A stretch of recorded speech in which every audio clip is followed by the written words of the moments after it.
Bismillahirrahmanirrahim. Assalamualaikum warahmatullahi wabarakatuh kepada para pendengar, subscriber Faiz Arya. Okay. Pada malam ni, hari ni berapa bulan? 12 bulan 1 2024. So kita nak mendengar serba sedikit berkaitan dengan tazkirah pada malam ini antara Maghrib Isyak. Kita ada sedikit pengisian. Alhamdulillah tadi saya dapat semayang jemaah bersama dengan anak saya, Muhammad Imam Fahri. Alhamdulillah, syukur pada hadrat Allah Subhanahu Wa Taala kerana memberikan peluang dan juga masa untuk saya dengan anak saya berjemaah.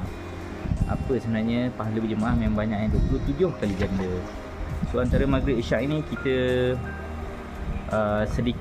kita ingin isi sedikit pengisian untuk peringatan, terutama pada diri saya dan juga pada diri tuan-tuan sekalian, kepada Muhammad Imam Fahri dan juga kepada pendengar-pendengar dan juga para hadirin sekalian. Alhamdulillah, syukur.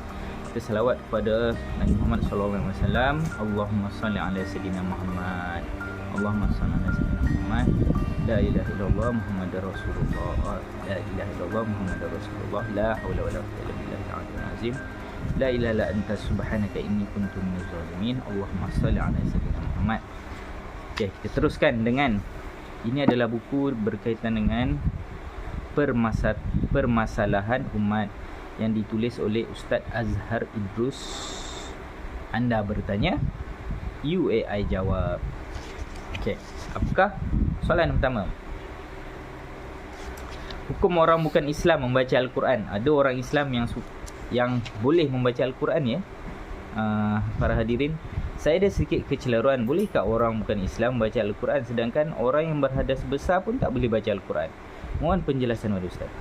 Okey, jawapannya daripada Ustaz Azhar Idrus. Orang bukan Islam boleh membaca Al-Quran melalui paparan di skrin, digantung, diletakkan di atas meja dan sebagainya. Namun, mereka tidak boleh menyentuh teks Al-Quran. Hukum ini diringankan bertujuan untuk memperkenalkan Islam kepada mereka. Soalan seterusnya.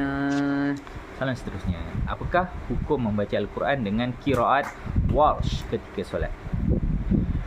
Hukum baca Al-Quran dan qiraat warsh dalam solat adalah sah. Oleh itu, sah dibaca dalam solat, cuma terdapat tempat yang tidak ramai mengenali cara bacaannya. Lebih baik membaca Al-Quran dengan qiraat yang dikenali oleh orang awam di situ bagi mengelakkan fitnah. Apakah hukum orang yang tak pandai membaca Al-Quran? Okey, dalam Al-Quran, jawapannya, dalam Al-Quran ada 114 surah. Surah yang wajib kita pandai baca adalah surah Al-Fatihah.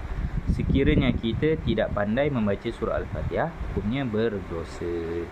Manakala sekiranya kita pandai membaca surah-surah lain, itu adalah fardu kifayah. Oleh itu, sunat kepada kita belajar supaya dapat membaca surah-surah yang ada dalam Al-Quran. Okey, soalan berikutnya. Hukum membaca Al-Quran dengan meriba Al-Quran itu. Adakah kita dilarang meletakkan Al-Quran atas riba? Kadang kita duduk bersila, kita membaca. Okey, jawapannya, meriba sesuatu bukan membawa maksud menghina. Kita boleh meletakkan Al-Quran di atas riba ketika membacanya, tetapi perlu dijaga ada adab supaya terpelihara kesucian dan kehormatan Al-Quran. Sekiranya berniat bagi menghina, jelas sekali haram perbuatan itu, walaupun dalam apa keadaan sekalipun. So jawapannya sini, kita boleh meletakkan Al-Quran di atas riba. Kalau ikut daripada gambar ni boleh pula. Riba Al-Quran, maksudnya boleh lah. Alhamdulillah, itu saja serba sedikit tazkirah pendek. Apa yang panjang nanti orang tak nak apa dengar kan.